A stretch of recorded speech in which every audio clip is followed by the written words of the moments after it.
Hello, welcome to Sneha's kitchen.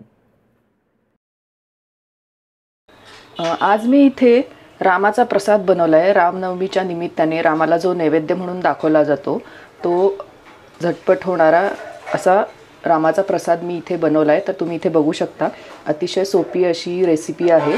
तर ही recipe आता मी तुमच्यासोबत शेअर करते। तर रामाचा प्रसाद करण्यासाठी साहित्य काय काय घेतलंय ते मी तुम्हाला दाखवते।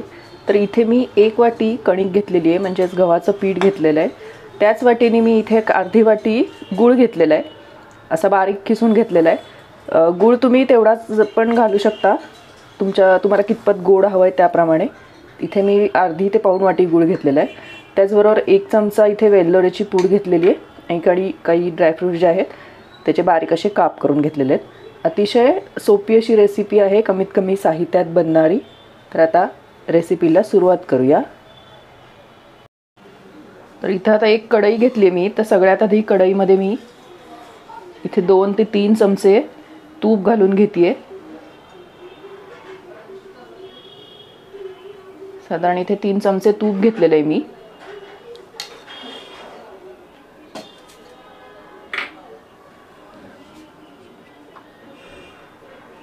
आणि या तुपावरच आता ही कणिक जी आहे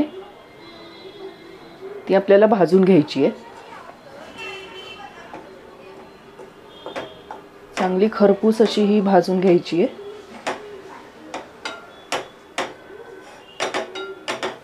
अतिशय झटपट होणारी अशी ही रेसिपी आहे। रामाचा प्रसाद असंच याला म्हणतात।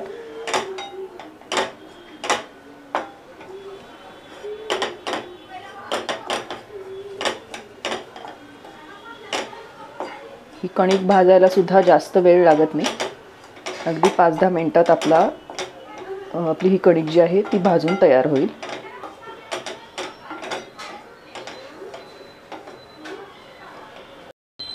आता तुम्ही इथे बघू शकता, आपला हा कणकेचा कलर जो आहे तो आता चेंज झालेला आहे आणि भाजल्यानंतर त्याला असा खरपूस असा छान वास यायला लागतो। ह्याचा अर्थ की आपली कणिक जी आहे ती आता भाजून तयार आहे।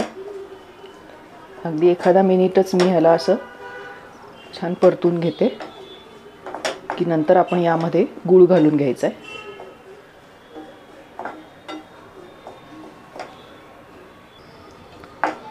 आता यामध्ये हा गूळ घालून घेते मी।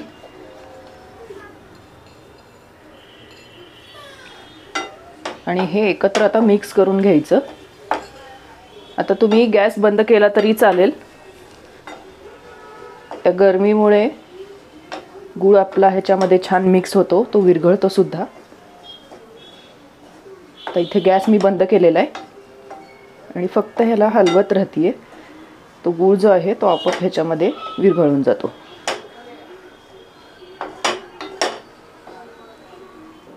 तर तुम्ही आता इथे बघू शकता, आपला गूळ जो आहे तो पूर्णपणे या कणकेमध्ये मिक्स झालेला आहे। आता सगळ्यात शेवटी यामध्ये आपल्याला ही वेलदोड्याची जी पावडर आहे ती घालायची आणि काही ड्रायफ्रूट्स आहेत त्याचे काप घालून घेते आणि हे एकत्र मिक्स करून घ्यायचं। अशा प्रकारे आपला रामाचा प्रसाद जो आहे तो तयार झालेला आहे। तुम्ही इथे बघू शकताय, अतिशय हेल्दी अशी ही रेसिपी आहे, अगदी पटकन होणारी। तुम्ही हवं तर ह्याचे लाडू सुद्धा वळू शकता आणि असाच जरी खाल्ला तरी काही हरकत नाही। तर अशा प्रकारे माझी ही रामाच्या प्रसादाची रेसिपी जी आहे ती तयार झालेली आहे। तर तुम्हाला माझी ही रेसिपी कशी वाटली मला नक्की सांगा। रेसिपी आवडली तर लाईक करा, शेअर करा आणि माझ्या चॅनलला सबस्क्राईब करायला विसरू नका। धन्यवाद।